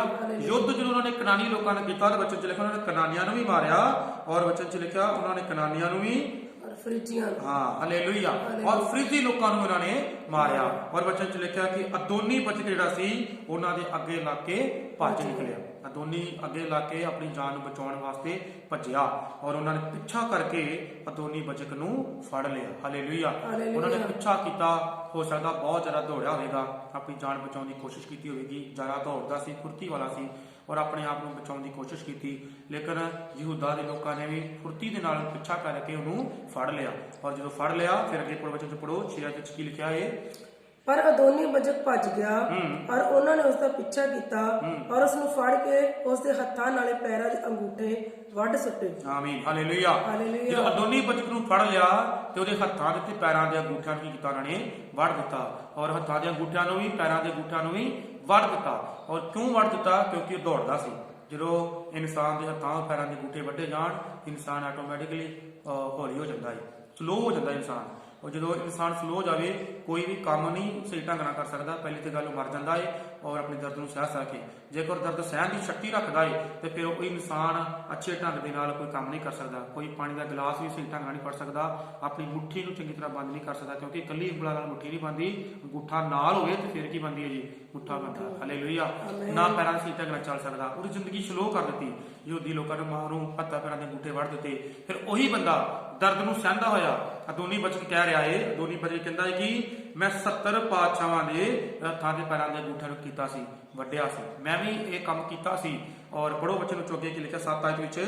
ਤਦ ਅਜ਼ੋਨੀ ਬਜ਼ਕ ਨੇ ਆਖਿਆ ਹੱਥਾਂ ਪੈਰਾਂ ਦੇ ਅੰਗੂਠੇ ਵੱਡੇ ਹੋਏ 70 ਪਾਤਸ਼ਾਹ ਮੇਰੀ ਮੇਜ਼ ਦੇ ਹੇਠੋਂ ਗਰਾਈਆਂ ਚੁੱਕ ਚੁੱਕ ਖਾਂਦੇ ਸਨ, ਸੋ ਜਿਹਾ ਮੈਂ ਕੀਤਾ ਸੀ ਪਰਮੇਸ਼ਰ ਨੇ ਮੈਨੂੰ ਤਿਹਾਈ ਵੱਟਾ ਦਿੱਤਾ। ਆਮੀਨ। ਹਾਲੇਲੂਇਆ। ਪੜ੍ਹੇ ਅਸੀਂ ਉਪਰਲੀ ਆਇਤ ਵਿੱਚ ਪੜ੍ਹਿਆ ਸੀ, ਔਰ ਰੋਮੀਆਂ 2:6 ਵਿੱਚ ਲਿਖਿਆ ਹੈ ਕਿ ਹਰੇਕ ਨੂੰ ਪਰਮੇਸ਼ਰ ਦੀ ਕਰਨੀ ਦਾ ਕੀ ਦੇਵੇਗਾ ਜੀ? ਫਲ ਦੇਵੇਗਾ। ਹਾਲੇਲੂਇਆ। ਸੋ ਇੱਥੇ ਸਾਨੂੰ ਇਹ ਕਹਾਣੀ ਸਿੱਖਣ ਨੂੰ ਮਿਲਦੀ ਹੈ। ਅਦੋਨੀ ਬਜਕ ਨੇ ਪਾਤਸ਼ਾਹਾਂ ਲੋਕਾਂ ਦੇ 70 ਪਾਤਸ਼ਾਹਾਂ ਲੋਕਾਂ ਦੇ ਹੱਥਾਂ ਪੈਰਾਂ ਦੇ ਅੰਗੂਠਿਆਂ ਨੂੰ ਕੀਤਾ ਸੁਣੇ ਵੱਢ ਸੁੱਟਿਆ ਸੀ। ਔਰ ਜਦੋਂ ਇਹਦੀ ਵਾਰੀ ਆਈ ਔਰ ਯਹੂਦਾ ਦੇ ਲੋਕਾਂ ਨੂੰ ਫੜ ਲਿਆ ਤੇ ਇਹਦੇ ਵੀ ਹੱਥਾਂ ਪੈਰਾਂ ਦੇ ਅੰਗੂਠਿਆਂ ਨੂੰ ਕੀ ਕੀਤਾ? ਵੱਢ ਦਿੱਤਾ। ਔਰ ਸੱਚਮੁੱਚ ਇਹ ਬੰਦਾ ਔਰ ਇੰਨੀ ਜ਼ਿਆਦਾ ਦਰਦ ਸਹਿ ਰਿਹਾ ਸੀ, ਇੰਨਾ ਜ਼ਿਆਦਾ ਮੁਸ਼ਕਲ ਵਿੱਚ ਸੀ, ਔਰ ਦਰਦ ਦੇ ਵਿੱਚ ਹੀ ਉਨੀ ਜ਼ਿਆਦਾ ਦਰਦ ਵੱਧ ਗਈ ਕਿ ਉਹ ਦਰਦ ਸਹਿ ਨਹੀਂ ਸਕਿਆ ਤੇ ਫਿਰ ਉਹ ਆਖਿਰਕਾਰ ਅਦੋਨੀ ਬਜਕ ਉੱਥੇ ਹੀ ਹੋ ਗਿਆ ਜੀ, ਉਹ ਮਰ ਗਿਆ। ਹਾਲੇਲੂਇਆ। ਸੋ ਇਹਨੇ ਜਿਸ ਤਰ੍ਹਾਂ ਦਾ ਕੰਮ ਕੀਤਾ ਉਸ ਤਰ੍ਹਾਂ ਇਹਨੇ ਵੀ ਪਾ ਲਿਆ। ਹਾਲੇਲੂਇਆ। ਸੋ ਮੈਂ ਨਹੀਂ ਚਾਹੁੰਦਾ ਭੈਣ ਭਾਈਓ, ਇਹ ਵਚਨ ਅੱਜ ਸਾਨੂੰ ਇਹੀ ਗੱਲਾਂ ਸਿਖਾਉਂਦਾ ਹੈ ਕਿ ਜੈਸੀ ਕਰਨੀ ਵੈਸੀ ਭਰਨੀ। ਜੇ ਅਸੀਂ ਅੱਜ ਪ੍ਰਭੂ ਤੇ ਭਰੋਸਾ ਨਹੀਂ ਕਰਾਂਗੇ, ਇੱਕ ਸਮਾਂ ਆ ਰਿਹਾ ਕਿ ਅਸੀਂ ਨਾਸ਼ ਹੋ ਜਾਵਾਂਗੇ। ਹਾਲੇਲੂਇਆ। ਸੋ ਅੱਜ ਸਾਨੂੰ ਚਾਹੀਦਾ ਕਿ ਅਸੀਂ ਉਸ